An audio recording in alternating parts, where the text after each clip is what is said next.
son españoles, por supuesto, y tienen que tener esa nacionalidad. Desgraciadamente, como bien sabéis, la Ley de Memoria Histórica del 2007, cuando se hizo con la mejor de las intenciones. Desde nuestro punto de vista se dejó muchas cosas fuera, ¿no? Nosotros tuvimos que apoyarla en ese momento, a pesar de que hubiésemos ido mucho más lejos, pero era la primera ley de memoria histórica y sabíamos que era necesaria y que, bueno, lo que se trataba en esa ley se tenía que hacer, aunque nosotros, digo, hubiésemos ido mucho más lejos. Y en esa ley de memoria histórica también, pues, se trataban algunos supuestos, pero se dejaron otros fuera en esa disposición adicional séptima, ¿no? Y desgraciadamente, pues eso levantó muchísimas ampollas y muchas heridas en mucha gente, porque es un tema muy emocional. Es algo que también percibí, Flavia, me preguntabas por la percepción, ¿no? Por qué es lo que yo vi o escuché de la gente cuando estuve en Argentina y en Uruguay. Y bueno, y en otros, también he estado en Bolivia y en Venezuela, en Cuba o en otros países que están afectados. Y evidentemente, aunque fui por otras cuestiones, la gente me acaba preguntando por la ley, ¿no? Y siempre es lo mismo, es una cuestión de principios, es una cuestión de valores, es una cuestión de que la gente se siente heredera, ¿no? En parte de sus abuelos, de sus antepasados, de sus madres y de sus padres, de esa nacionalidad. Porque desde nuestro punto de vista también es un tema de justicia histórica, democrática, con toda esa gente que tuvo que exiliarse, con toda esa gente que tuvo que marcharse a la fuerza por culpa de una dictadura, por culpa de una guerra civil. Fueron especialmente perseguidos los republicanos, los comunistas, los anarquistas también, y mucha gente se tuvo que exiliar. Mucha gente lo hizo por razones políticas, pero también hay quien lo hizo anteriormente, incluso a la guerra civil, por cuestiones económicas, porque no podían seguir adelante, porque necesitaban una oportunidad de vida.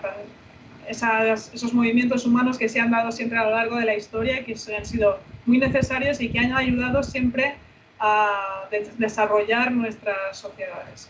A toda esta gente que se exilió por motivos políticos o que se exilió por motivos de hambruna, de pobreza, en busca de oportunidades, les debemos mucho. Les debemos muchísimo de nuestro desarrollo también como sociedad, como españoles y españolas que somos, catalanes, vascos, gallegos, todas las distintas regiones, identidades que conforman el Estado español, le deben muchísimo le deben mucho a toda esa gente que ha emigrado, que se ha buscado la vida fuera, como sea, que además de trabajar muchísimo fuera de España, han conseguido enviar muchas veces dinero, remesas de dinero a España para que su familia pudiera salir adelante, y eso evidentemente siempre ha ayudado a desarrollar nuestras sociedades desde un punto de vista económico. Pero desde un punto de vista menos materialista, digamos, más cultural, social, político, también les debemos mucho a esta gente, porque todo ese aprendizaje, mestizaje que ha posibilitado esta emigración, también lo recibimos nosotros, también nos nutrimos nosotros, ¿no? Entonces, bueno, esto sería la parte, digamos, más humana de la ley, por la cual yo siempre me he comprometido, siempre he trabajado en temas de inmigración y de migración antes de ser senadora, con lo cual esta ley pues, me tocó de lleno en el corazón y en todo lo que yo estaba trabajando anteriormente, y creo que es importante que salga adelante.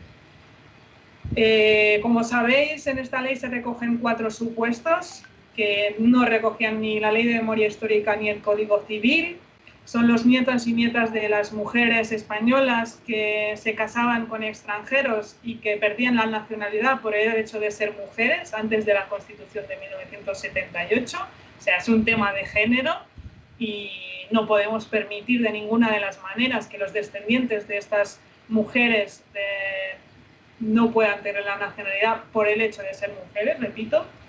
Los hijos de quienes obtuvieron la nacionalidad de origen mediante la ley de memoria histórica y que no pudieron hacerse españoles cuando entró en vigor la ley por tener mayoría de edad, eso fracturó a las familias. Algunos hermanos podían obtener la nacionalidad, otros no. La gente no entendía nada. Flavia, tú eres un caso afectado por eso, me lo contaba antes. Y eso, pues claro, dejó atónita a mucha gente, ¿no? Porque dices, ¿por qué? ¿Por qué mi hermano que tiene 18 años ya no puede adquirir esa nacionalidad, yo sí, o viceversa, ¿no? No tenía ningún sentido. Realmente, bueno, yo creo que son de esas cosas que se hacen para intentar acordar o intentar que no tenga tanto impacto y no nacionalizar a tanta gente de golpe, pero que sin duda fue un fracaso. Fue un gravísimo error porque se está jugando con la vida de mucha gente, ¿no? Al final. Luego están los nietos de españoles emigrados que obtuvieran la nacionalidad del país de acogida y perdieran la nacionalidad española antes de que naciera su hijo o su hija. Y los nietos de nacionales españoles que habiendo ostentado la nacionalidad la habían perdido por no ratificar su deseo de conservarla. Esto también era un caso que dices, bueno, a ver, si uno ya dispone de la nacionalidad, si ya es español o española, que se le obligue a partir de los 18 años a ratificarla, cuando cumple los 18 años a ratificarla, dices, es que es extraño de por sí, hablándolo con muchos académicos que nos ayudaron con el texto, en principio alguien que es español no puede dejar de ser español. No tiene ningún sentido eso, que puedas perder la nacionalidad por no ratificarla en un consulado o en una embajada. Entonces, mucha gente además se encontró en ese caso sin saber que tenía que hacerlo. Es decir, no estaban ni informados por parte de sus consulados o de sus embajadas de que tenían que hacerlo, de que tenían que ratificar esa nacionalidad. Y se encontraban con que tenían que viajar y bueno, les interceptaban el pasaporte y les decían, no, usted ya no es más español porque no ha ratificado su nacionalidad. Bueno, es algo que no tiene mucho sentido, ¿no? Perdón, porque en el tercero no me he extendido mucho, pero sí esas personas, me refería al caso del supuesto, es de esas personas que también perdían la nacionalidad porque los países de destino donde iban les hacían escoger entre una u otra, ¿no? O para poder trabajar, para poder tener un permiso de trabajo, tenían que adquirir la nacionalidad del país de destino y automáticamente perdían la nacionalidad española. También creemos que es una injusticia y que evidentemente pues, los descendientes de estas personas tienen que poder tener esa nacionalidad. Nosotros seguimos comprometidos con esta ley hasta el final. Lo hemos intentado ya, va la tercera, esta es la tercera vez, lo hemos intentado 3 veces. La mala suerte que hemos tenido siempre es que nos ha tocado un periodo político en España bastante inestable. Las legislaturas antes solían durar 4 años. Nos hemos encontrado con legislaturas cortas, ¿no? O incluso legislaturas fallidas en las que no se ha conseguido un acuerdo de gobierno y eso ha hecho pues, que en la primera ocasión en que la presentamos, cuando ya la habíamos debatido en el Congreso, habíamos conseguido aprobar su toma en consideración, que no es fácil en el Senado, perdón, y ya pasó al Congreso y estaban en periodo de enmiendas, pues se acabó la legislatura. Cuando lo teníamos, ¿no? A punto de caramelo, como decíamos aquí, pues se nos acabó la legislatura y no pudimos seguir adelante con los trámites de la ley. Y eso fue, evidentemente, pues, un bajón de moral para mucha gente, imagino, para nosotros también. Y bueno, entendemos que no es culpa de nadie, porque de la misma manera que esta ley pues, se paralizaron muchísimas otras cuestiones que eran de vital importancia también para la gente trabajadora en España. me refiero a temas sociales y de trabajo pues muy importantes, ¿no? Que ahora mismo el gobierno de coalición está aprobando, está llevando adelante, y bueno, que también se quedaron en el tintero con esa mayoría progresista que conseguimos y que en el Congreso y que en esos momentos empezaba a caminar y estaba intentando tirar adelante muchísimas cuestiones de vital importancia. Lo bueno que tiene esta ley es que tampoco necesita de mayorías ni de derechas ni de izquierdas, es decir, es una ley transversal. Eso es una ventaja, por una parte, un inconveniente por otra, ¿no? Una gran ventaja porque esa transversalidad de la ley nos permite ir más cómodos con una gran mayoría de izquierda a derecha que ve bien, con buenos ojos, esa ley. Con lo cual, en el Senado se aprobó la toma en consideración por parte de todos los grupos, nadie presentó una enmienda a la totalidad, nadie presentó ningún veto, y esperamos que esta vez vaya a ser lo mismo. Por lo que hemos hablado con los distintos grupos, no tiene que haber ningún problema, no tiene que haber ninguna sorpresa de última hora, con lo cual esperamos que salga adelante una vez empiece el debate, sus trámites en el Senado o la toma en consideración en el Senado. Y lo mismo esperamos en el Congreso. Sí que es verdad que no acabamos de ver terminados todos los trámites en el Congreso, no vimos el debate en comisión, no vimos cómo se desarrolló el debate de enmiendas. Se presentaron distintas enmiendas por parte del PSOE, por parte del Partido Popular también, creo que Ciudadanos alguna, si no recuerdo mal, y no llegamos a debatirlas, así que no sabemos exactamente cómo pueden terminar los trámites en el Congreso. Yo auguro que bien, que siempre va a ser para bien, por ese consenso a nivel transversal. ¿Qué pasa? Que desde la izquierda lo vemos desde un punto de vista de justicia histórica, de justicia democrática, por todos los exiliados, por toda la gente que pasó tanta represión y también tantos problemas a nivel económico, a nivel de hambruna, antes de la guerra civil. Por la derecha lo ven como un tema mucho más patriótico, mucho más de ius sanguini, ¿no? De consanguinidad, de me lo merezco porque mis abuelos eran, porque mis tatarabuelos, porque mis bisabuelos, porque mis padres, porque lo llevo en la sangre, porque no sé qué. Bueno, miren, no nos vamos a detener en ese debate, porque si nos detenemos en ese debate, pues seguramente la ley no va adelante, seguramente no conseguiríamos ningún consenso. Y por eso yo creo que se ha hecho un gran trabajo por parte de toda la gente de CEDEU, por parte de los académicos que han colaborado para tener el mejor texto posible, el mejor de los posibles, el más neutro posible, que agrade a todo el mundo y que cada uno lo tome por donde quiera, pero sobre todo que se haga, que se haga, que salga adelante y que no se encuentre excesivas piedras en el camino, porque ya suficientes piedras tenemos con lo de que se terminan las legislaturas, con lo que no hagan, con los trámites parlamentarios que son largos, que entendemos que tienen que ser a veces costosos, largos. Ya sé que la burocracia desde fuera no se entiende, pero es una cuestión de garantías democráticas muchas veces.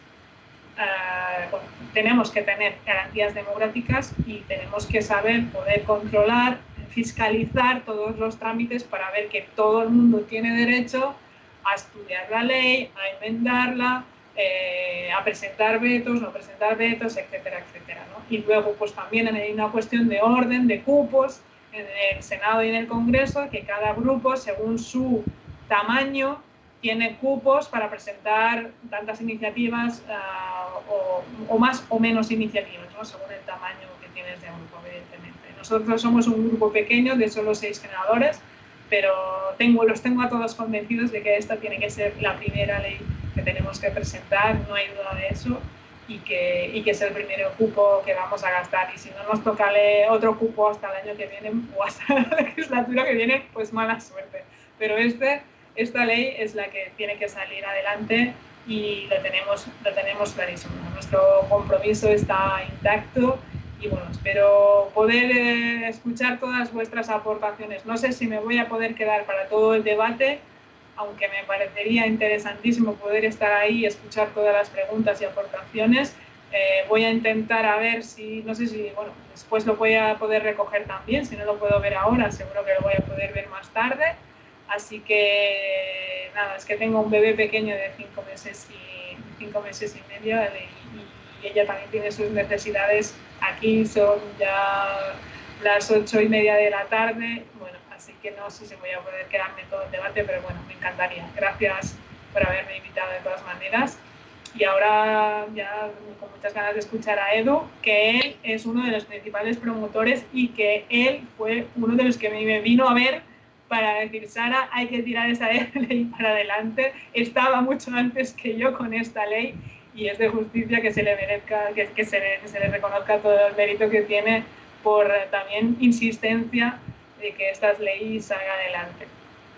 Muchas gracias. Bien, gracias, Sara. No sé si ya hemos podido resolver el problema técnico que teníamos con Edu. Edu, ¿me escuchás? Bueno, Eduardo, ¿me escucháis? Te escuchamos, bien. Bien, bravo. Bien, sí se puede. Menos mal.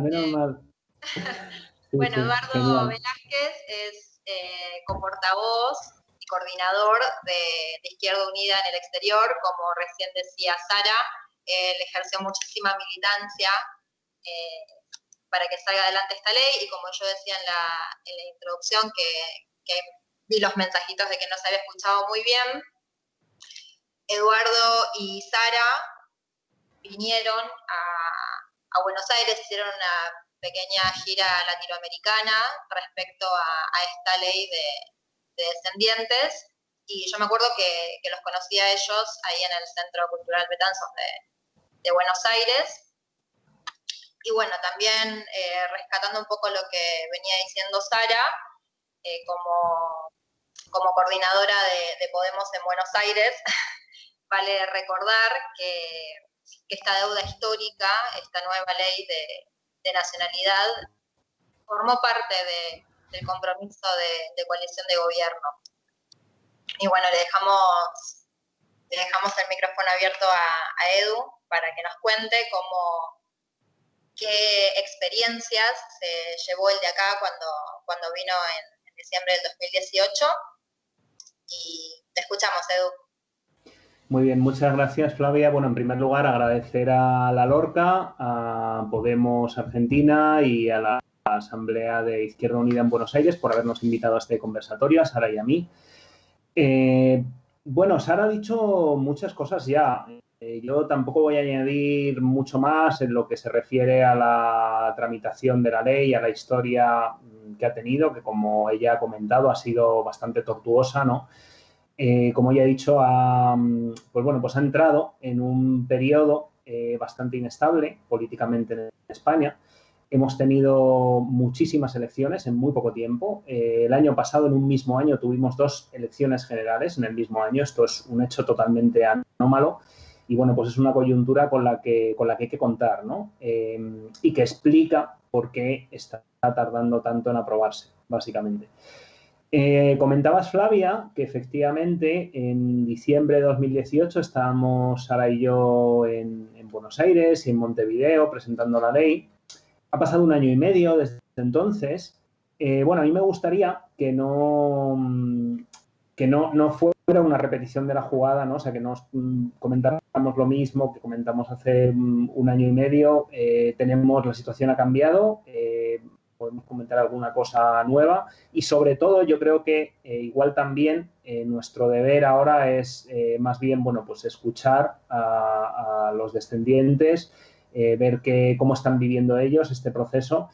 Y yo, en primer lugar, lo que sí que me gustaría, es pedir un poco de paciencia. Nosotros estamos haciendo lo imposible porque la ley salga adelante, pero sacar adelante una ley es un proceso muy largo, muy complejo, donde no solamente está la voluntad nuestra personal o la voluntad de las fuerzas políticas a las que representamos, que están profundamente comprometidas con esta ley, sino, bueno, pues también hay otros partidos con otros intereses, está la coyuntura política, como comentaba, y todo esto, en definitiva, bueno, pues acaba afectando al desarrollo de la ley. Por si fuera poco, después de todo este tiempo que ha habido tantísima inestabilidad política, ha venido una pandemia global que ha afectado muy duramente a España. España ha sido de los países europeos con mayor número de contagiados y de muertes por el COVID-19. Fue el segundo país en Europa en declarar el estado de alarma, el primero en hacerlo por número de fallecimientos. Y bueno, pues ha sido un país en el que durante los últimos meses absolutamente todo el debate público ha girado en torno a esta cuestión, ¿no? Evidentemente, con la declaración del estado de alarma se ha priorizado el tramitar aquellas leyes que tuvieran que ver con la situación que ha generado esta pandemia. No solamente a nivel sanitario, no solamente en lo relativo pues a los contagios, a las muertes, a la situación en los hospitales, en las residencias de mayores, sino también en relación con las consecuencias económicas y sociales de la pandemia, ¿no? Hemos tenido un confinamiento bastante severo, como habéis tenido y seguís teniendo todavía en algunas regiones de Argentina. Mucha gente no ha podido ir a trabajar, se han tenido que desarrollar toda una serie de instrumentos a nivel económico y social para proteger los empleos de estas personas y sus vidas también, ¿no? Y evidentemente, bueno, pues todo esto ha sido absolutamente prioritario y sigue siéndolo. Ahora mismo ya hemos terminado o estamos terminando con el proceso de desescalada, estamos en lo que se ha venido a denominar la nueva normalidad, pero la pandemia sigue ahí. No estamos haciendo una vida exactamente idéntica a la que hubiéramos hecho el verano pasado, por ejemplo, ¿no? O cualquier momento, cualquier mes de junio, en cualquier otro año. Y lo que ocurre a nivel legislativo es que hay un atasco considerable ahora mismo tanto en el Senado como en el Congreso de los Diputados. Porque, bueno, pues hay muchísimas proposiciones de ley que se han estado dejando de lado, se han estado apartando prácticamente desde que se conformó el gobierno de coalición a principios de año hasta ahora, es decir, durante lo que llevamos de 2020. Y entonces, bueno, pues todo eso explica el retraso que está habiendo, ¿no?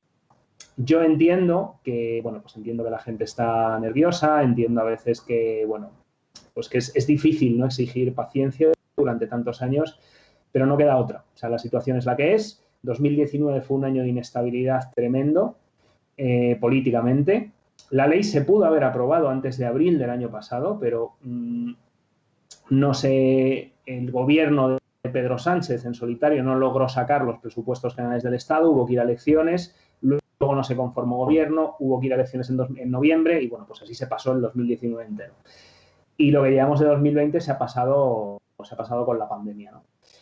Yo una cosa que sí que quería recalcar, por aportar a lo que ha comentado Sara, ¿no?, y no incidir en las cosas que ella haya dicho, sí que me gustaría explicar un poco los motivos por los que desde mi formación política, que es Izquierda Unida, y la coalición de la que forma parte Unidas Podemos, estamos apoyando esta ley, ¿no? Como comentaba Sara, la apoyamos porque es una cuestión de justicia con los nuestros, con los exiliados republicanos, pero no solo, también es una cuestión de justicia con toda la inmigración. Y desde nuestra formación nos gusta reivindicar España como país de migrantes, porque eso es reivindicar nuestras raíces obreras y populares más profundas. O sea, muchísima gente que aquí pasaba hambre o que vivía en la miseria o que simplemente no tenía oportunidades, ¿no?, y quería mejorar. Gente que sufría persecución política, esa es la gente que emigró y esa es nuestra gente. Y apoyar la ley de descendientes, como apoyar la ley de memoria histórica, es un reconocimiento a toda esa gente. Y es también un reconocimiento al hecho de que España no termina donde acaban sus fronteras, ¿no? España y sus pueblos, los diferentes pueblos que forman nuestro Estado, no terminan allí donde acaban sus fronteras. Hay comunidades, como comentaba Sara, gallegas, vascas, andaluzas, catalanas, en muchísimos sitios del mundo. Y esto se palpa cuando uno va a estos lugares, ¿no? Yo cuando estuve en Buenos Aires, una de las cosas que más me impresionó, o sea, yo era consciente de la pujanza y de la fuerza social que tiene la colectividad española en Argentina, ¿no? En Uruguay, en México, en varios países de América Latina. Pero no era tan consciente de hasta qué punto se han mantenido unos lazos emocionales, ¿no? Y sociales durante generaciones de una manera muy viva. Yo pensaba que esa conexión, digamos, ese vínculo era, pues igual, pues evidentemente era muy emocional, ¿no? Pero igual, pues un poco más folclórico, ¿no? Una cosa que no tenía... Y no es cierto, o sea, yo escuché a gente, no a descendientes, sino a migrantes directamente, a los que todavía se les notaba el acento de sus regiones de origen, ¿no? Gente que llegó en, no sé, en 1940, 1950, y todavía seguía hablando como en su región de origen, como si no hubiera pasado el tiempo. Yo me acuerdo, de hecho, Sara, no sé si te acuerdas de una señora mayor que había en un centro de mayores en Rosario, que tenía acento catalán y había llegado en el 56 y parecía una señora, es como si lo hubiera sacado de un barrio de Barcelona o sea, y eso me parece muy impresionante, ¿no? Entonces, hay una frase muy famosa de Franco, ¿no? En los años 40, 50, que decía, fuera de España no hay españoles. Pues nosotros creemos que es todo lo contrario. O sea, fuera de España hay muchísima gente que sigue teniendo ese vínculo y por eso apoyamos esta ley, ¿no? Porque además esa gente, en general, es nuestra gente, o son los descendientes de nuestra gente, ¿no? De las clases populares, trabajadoras, y bueno, pues por ese motivo es por lo que estamos apoyando la ley. También esto es una cuestión que no hay que entender solo hacia el pasado, es decir, los descendientes de quienes han emigrado anteriormente, sino también hasta hacia el futuro, ¿no? Sigue migrando gente, con la crisis económica que empezó en 2008, se recrudeció especialmente en 2011, 2012 y empezó a relajarse un poco, aunque no terminó del todo a partir de 2015. En ese periodo mucha gente migró también. Yo estuve viviendo fuera muchos años durante ese tiempo y me di cuenta de que, bueno, pues al final muchas personas emigran, terminan haciéndose una vida en otro país y acaban enraizándose allí, pero no por eso pierden la vinculación social, emocional e incluso política también con su país de origen, ¿no? Y esto sirve para que los descendientes de esas personas también tengan opción a tener la nacionalidad. O sea, no hay que entenderlo solo como una cuestión del pasado, ¿no? Sino también del presente y, por supuesto, del futuro, ¿no? Y bueno, seguramente, como decía Sara, pues la ley puede tener algún fleco, puede que se deje algunas cosas. Las leyes no son perfectas, las hacen las personas y las personas tenemos fallos, estamos sobrecargadas de trabajo, funcionamos muchas veces bajo presión, sobre todo nuestros representantes en las instituciones públicas, que son muy pocas personas para muchísimas cosas. Y seguramente, bueno, pues al igual que la ley de memoria histórica dejó fuera 4 colectivos, ¿no? Que ahora vamos a intentar que recuperen su derecho a la nacionalidad con esta ley, pues igual la ley de descendientes en el futuro, pues seguramente también la veremos algunos fallos, ¿no? Pero bueno, hay que entender las leyes como un camino, no como algo definitivo, ¿no? Seguramente, bueno, pues se podrá mejorar en el futuro. Se podrá hablar también de la opción a la nacionalidad de otros colectivos a los que esta ley puede tocar de una manera tangencial, pero no directamente. Por ejemplo, todas las personas que adquirieron la nacionalidad española en las antiguas colonias, en el Sáhara Occidental, Guinea Ecuatorial, y que ahora en muchas ocasiones están viendo que se les está denegando la nacionalidad. Este es un caso un poco diferente porque esto se debe fundamentalmente al no reconocimiento formal de estos territorios como parte del territorio del Estado, ¿no? Debido precisamente a la descolonización, y también a la interpretación de un par de artículos del Código Civil que no son los que toca en concreto esta ley, ¿no? Pero bueno, estamos hablando de una situación que de alguna manera se relaciona con la de los 4 colectivos de personas excluidos de la ley de memoria histórica. Entonces, las leyes son un camino y por ese camino hay que ir transitando. Y bueno, pues esperemos que más temprano que tarde podamos sumar un paso más, que sea la aprobación de esta ley. Y ya poco más que añadir, que si no me enrollo mucho. Sin lugar a dudas, Edu. Bueno, pasamos a las preguntas, si están de acuerdo. Primero quiero decir que están llegando muchísimas felicitaciones. Y bueno, como pregunta tenemos a Carolina Ruarte, que es la pregunta que nos hace Carolina, es la que vienen haciendo varias, que dice: mi bisabuela es de Logroño. Mi abuela tiene nacionalidad por ser hija y es nacida en Argentina. ¿También podría ser para mí como lo indican? O sea, lo que yo entiendo acá es, la bisabuela es de origen español, o sea, mejor dicho, es española de origen. Su abuela tiene nacionalidad por ser hija, pero es nacida en Argentina y si como bisnieta de origen podría acceder.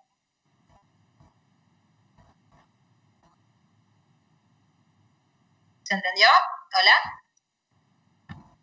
¿Sí? Sí, hola. ¿Quieres contestar tú, Edu? Vale. A ver, bueno, se habrá comentado que el ver cada caso de manera particular requiere tiempo y bueno, esto sería mejor tratarlo cuando ya la ley estuviera aprobada e ir, bueno, pues poco a poco revisando cada una de las casuísticas que haya, ¿no? Porque el hecho de poder optar a la nacionalidad con esta ley no va a depender tanto muchas veces de los grados de parentesco, sino de los documentos que se pueda aportar para demostrar la nacionalidad. Y bueno, nosotros lo que hemos hecho básicamente ha sido aligerar un poco los requisitos que existían en el Código Civil y por eso esta ley modifica varios artículos del Código Civil. Es una ley que es bastante ambiciosa en ese sentido, ¿no? No todas las leyes se meten tan dentro del ordenamiento jurídico español, en este caso. En un principio, si su abuela es española, sí podría obtenerla, siempre y cuando se demuestre ese vínculo y que la abuela emigró. Sí que se podría obtener la nacionalidad. Yo tentativamente diría que sí, que no habría ningún problema, pero también comento, como os decía, que bueno, que luego todo esto hay que verlo con los documentos delante y eso ya, pues ahí nosotros tampoco tenemos mucha mano. Ahí van a ser los consulados y las ventanillas en los consulados quienes al final de alguna manera, bueno, pues tomen la decisión, me imagino que con buen criterio, pero en un principio sí. O sea, en un principio, como nieta y bisnieta, además, por otra parte, creo que decía abuela materna, bisabuela paterna, ¿no? Me parece. Pues en un principio sí, no habría problema. Yo no sé, Sara, qué piensas igual, pero... Sí, yo lo veo igual que tú. Además es que es una ley integral, que aparte de los 4 supuestos está pensada para que se incluyan todas las casuísticas, el máximo de casuísticas posible. Yo en este caso también que nos plantea Carolina, creo que me has dicho que se llamaba Carolina, ¿no? Creo que sí que podría optar porque está en el supuesto del hijo mayor de quienes optaron de origen, con lo cual yo no le veo mucho problema. Creo que antes de que ya nos hagan más preguntas, creo que cabe decir que los bisnietos también pueden optar, aunque se hable de la ley de nietos, que esta ley siempre se diga que es la ley de nietos y nietas, los bisnietos también pueden optar a la nacionalidad a través de esta ley. Como bien decía Edu, si se puede demostrar, no vale con ir al consulado y decir soy nieto, soy hijo, soy bisnieto de... Hay que demostrarlo, hay que documentarlo y a partir de ahí se puede. Si evidentemente se aprueba la ley tal y como está y como la hemos hecho y concebido entre todos, ¿no? Bueno, yo creo que no hay ningún problema. Vale. Pilar Leighton nos dice, por favor, ninguna enmienda restrictiva. Silvina Impar pregunta, con la situación de exteriores y la inmigración en la Unión Europea, ¿puede haber más demoras o enmiendas?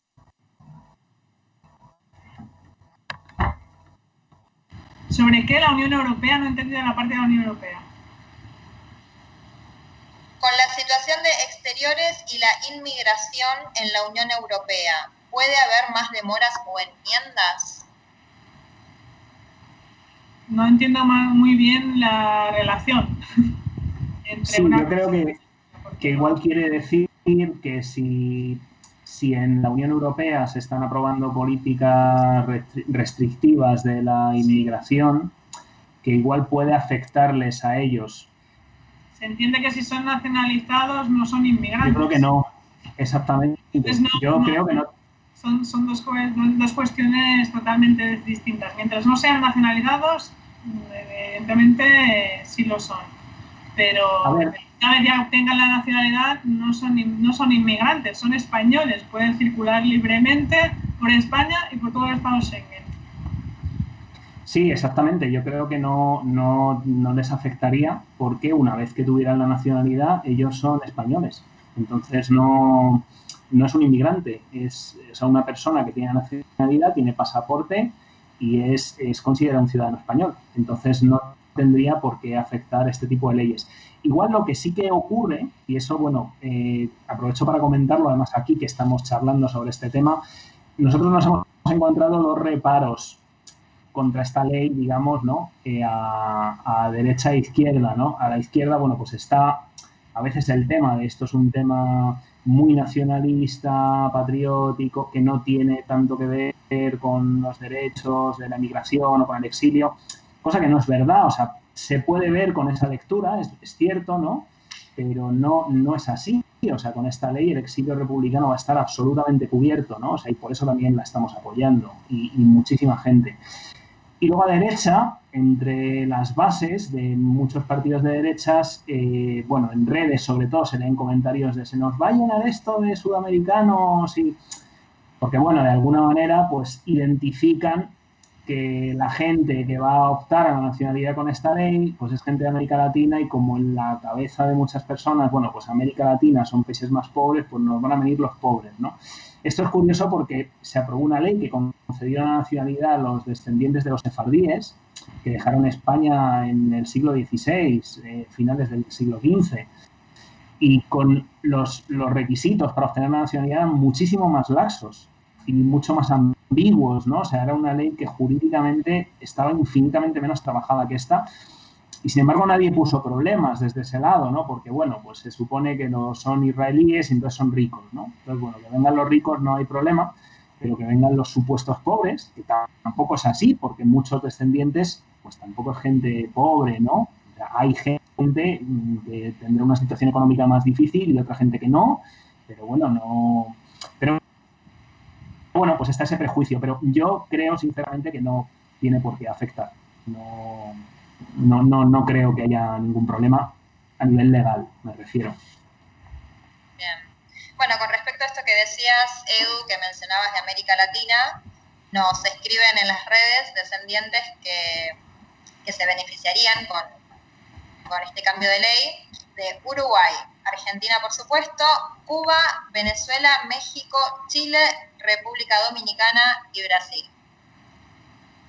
Y bueno, también Sabi María pregunta, mi padre es nieto y si él obtiene la nacionalidad, luego puedo sacarla yo.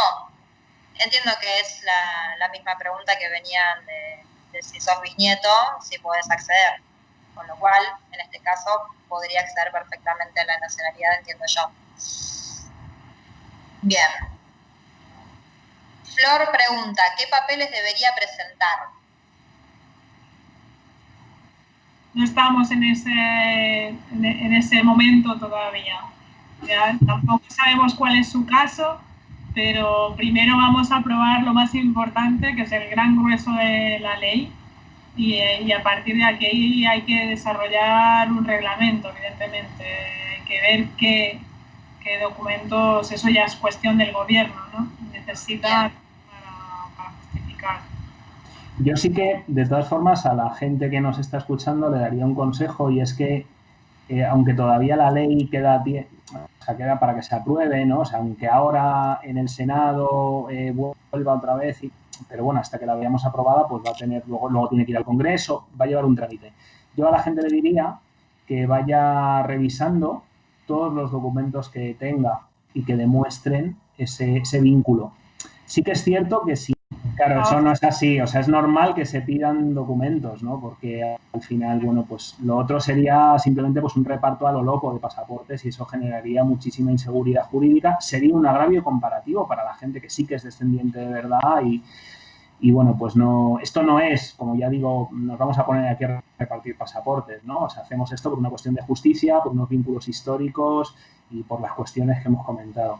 Pero yo a la gente le diría que guardara todo lo que pudiera, partidas de nacimiento, libros de familia, cualquier documento que muestren que sus antepasados, padres, abuelos, bisabuelos, eran españoles y emigraron en un momento dado por una serie de circunstancias. O sea, que empiecen a hacer ya esa búsqueda ya. O sea, para que en el momento que la ley ya se apruebe, pues esté todo listo, ¿no? Y bueno, si luego un documento no hace falta y es otro, pues ¿qué se le va a hacer? Pero ir ya preparando esas carpetas. Y recordar e insistir con esto que decíamos inicialmente de la paciencia, porque primero tiene que presentarse esta ley, tiene que salir esta ley, tiene que aprobarse, y además también en este contexto de pandemia, digo, también ahí los consulados van a tener que poder, digamos, trabajar para poder otorgarlas, y como vienen por lo menos acá las cosas en Argentina, cada 15 días seguimos de cuarentena, así que eso también hay que tenerlo presente. Miguel Ángel Calderón pregunta, ¿qué sucederá con los hijos de quienes no optaron por la nacionalidad y ya fallecieron? La ley también contempla la nacionalidad a título póstumo. Es decir, que sí hay pruebas de que el abuelo, abuela eran españoles, se puede optar también a la nacionalidad, aunque el padre o la madre no la haya pedido. Bien. Ángel Alberto Torres pregunta, ¿los casos denegados por la ley 52/2007 de españolas que perdieron su nacionalidad al casarse se tendrían en cuenta o habría que presentar toda la documentación de nuevo? Hombre, claro, hay que demostrar que uno es hijo descendiente o nieto descendiente de esa mujer. No porque, bueno, hay que demostrarlo, no por decirlo te van a nacionalizar. Entiendo que habla de que ya han presentado en el 2007, ¿no? Entiendo yo, que presentaron la documentación en el 2007, claro, pero fueron... presentar, es otro trámite, es otra ley, es otra historia nueva. Ah, claro. Deberán presentarlo, claro. Sí, de hecho, a ver, ese supuesto de los hijos de mujeres que perdieron la nacionalidad al casarse con una persona, ¿no?, del país de acogida, ese es uno de los casos que esta ley, a los que esta ley va a permitir el acceso a la nacionalidad. Entonces, claro, en la ley de memoria histórica, con la disposición adicional séptima, esa gente se quedó fuera, ahora entraría. Pero el trámite hay que hacerlo de nuevo, porque es una ley diferente. Bien. Bueno, ya estamos en tiempo, lo tenemos alrededor de una hora. En general las preguntas tienen que ver, el grueso de las preguntas tienen que ver con esto de si soy bisnieto, si puedo acceder, y eso ya ha quedado respondido. Sí. Que, bueno, me dicen que siguen llegando mensajes, pero bueno, que tiene que ver con esto, las preguntas más o menos se van repitiendo. Así que bueno... También las preguntas que nos llegan a nosotros a través de las redes son casos individuales, pero bueno, es decir, desde aquí mandar ese mensaje general de que la gente no se preocupe, que esta ley es lo más inclusiva que se ha podido en todas las casuísticas, digo, en todos los casos, aparte de los 4 supuestos, se ha ido mucho más allá y esperamos, bueno, nosotros vamos a defender el texto tal y como está, con uñas y dientes hasta el final. Está en los otros partidos, si quieren, están en su derecho de presentar enmiendas, por supuesto, es la democracia y esto es el juego que tenemos todos en el Congreso y en el Senado, por supuesto, cada uno puede enmendar el texto y presentar las alternativas que crea convenientes. Nosotros tenemos el compromiso de que lo vamos a defender íntegro tal y como está. Sí, también, bueno, llegan muchas preguntas que tienen que ver con cuestiones procesales, administrativas, que eso, bueno, son cuestiones que tendremos que resolver cuando finalmente sea aprobada esta ley. Y a esa gente también les quiero decir que estaría bueno que cuando ello suceda y tengan que empezar con las cuestiones de sus trámites, que se acerquen, que busquen en las redes sociales, tanto a compañeras y compañeros del CDEU, compañeros de Izquierda Unida, de Podemos, que estén en sus países, y por supuesto también que se acerquen a los compañeros de la Lorca, que todos y todas vamos a estar ahí para dar una mano, para que todos puedan acceder a esta nacionalidad. Estupendo. Muy bien. Pues nada, yo por mi parte dar las gracias otra vez, ¿no? A la Lorca, Podemos Argentina, a la Asamblea Izquierda Unida en Buenos Aires y a todas las personas que nos han estado escuchando, ¿no?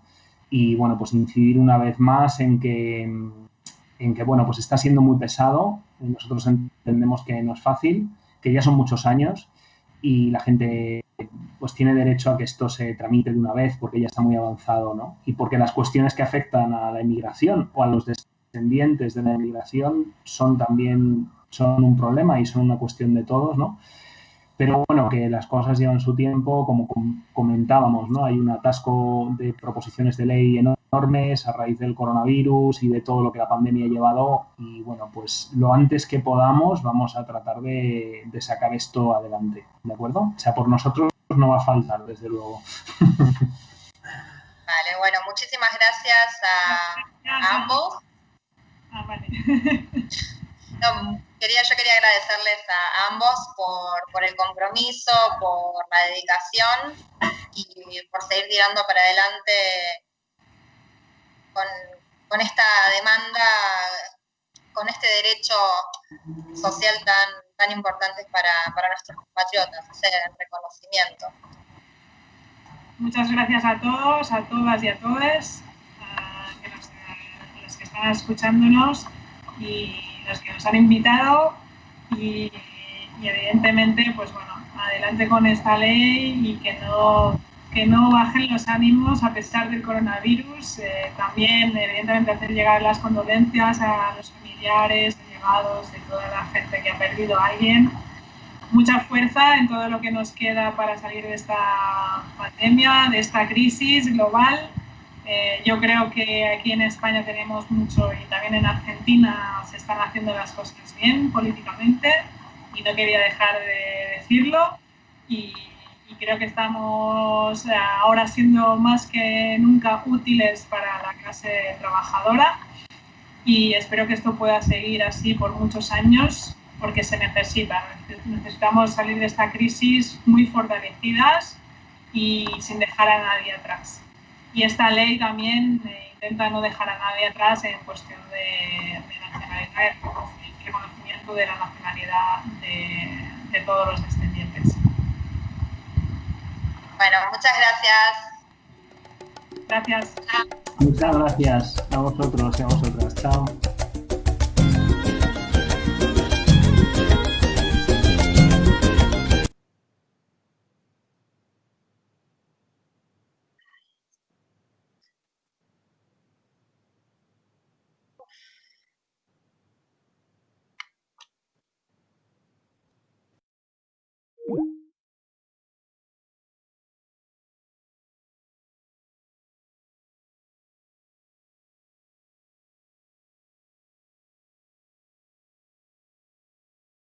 Mis ojos y mis manos, como un árbol carnal, generoso y cautivo, doy a los cirujanos para la libertad.